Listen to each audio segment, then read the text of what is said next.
We spend so much of our time focused on the big battles, right? The climax of the story. But what happens after all that? When the fighting's done, the dust settles, and the heroes have to actually live in the world they fought to save. Well, today, we're going to dive into a pretty compelling thought experiment for one of fiction's most legendary warriors, and imagine what her life might look like after the war is finally over. It's a question we almost never ask, isn't it? For a soldier, for someone whose entire identity was built in the fires of conflict, whose whole purpose was tied to one single person, what does peace even feel like? When that great war ends and the one reason you had for fighting is just gone, where does that leave you? And this, right here, is the crushing reality of it all. In a world that's trying to rebuild and desperate to forget the absolute horrors of war, a living weapon like Mikasa Ackerman suddenly becomes a relic. Her skills, which were once the stuff of legend, are now useless. The entire structure of her life is gone. So for the very first time, she is completely without a purpose, and she is profoundly, terrifyingly alone. So where does a soldier go when there are no more wars to fight? Well, she finds a new battlefield. Only this time, it's not a battlefield of steel and titans, but one made of pixels and screens. It's a place where she can finally fight a totally different kind of war, a battle for control over her own story. And this is where things get really interesting, because it completely flips the script on what we think a platform like OnlyFans is for. In this hypothetical, it's not about seduction. It's not about desire. For someone like Mikasa, it becomes a tool, a utility. It's the one arena in the world where she gets to decide what people see, how they see it, and what the terms are. That's a level of agency she has literally never had in her entire life.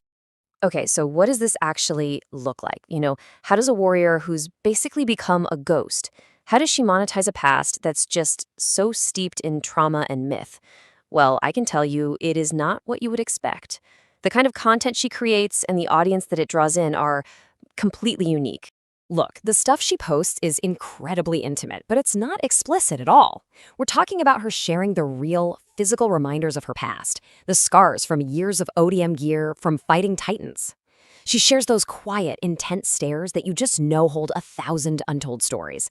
And maybe for the first time ever, she speaks in these soft monologues about what it really means to survive, to lose everything, and to somehow find strength in the wreckage. And this quote just nails the motivation of her followers. Her subscribers are not there for cheap thrills. They are there to get a glimpse of a living legend in her quietest moments.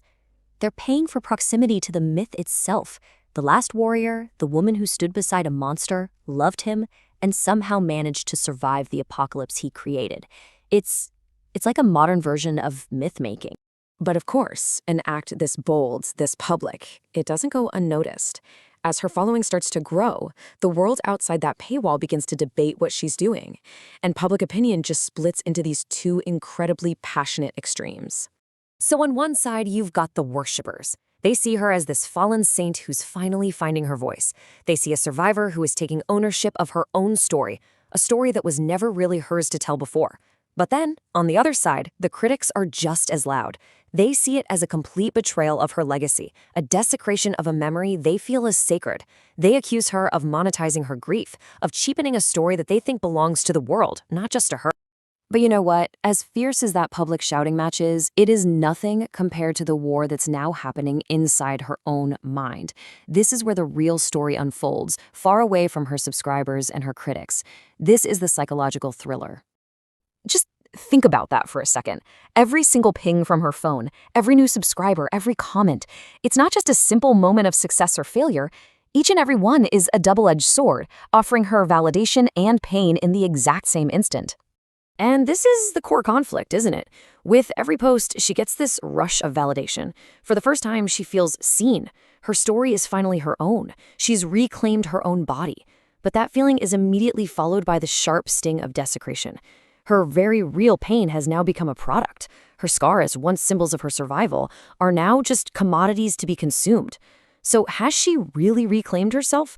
Or has she just traded one form of ownership for another, this time to her audience? And that brings us to the final, haunting question. She spent her whole life to find on her devotion to one person, living completely in his shadow. She escaped that. But in building this new life, this new kind of control, has she actually found freedom? Or has she just forged a new set of chains, just as heavy as the old ones, but this time with her own two hands? It's an incredible question about what freedom even means after trauma, and honestly, there is no easy answer.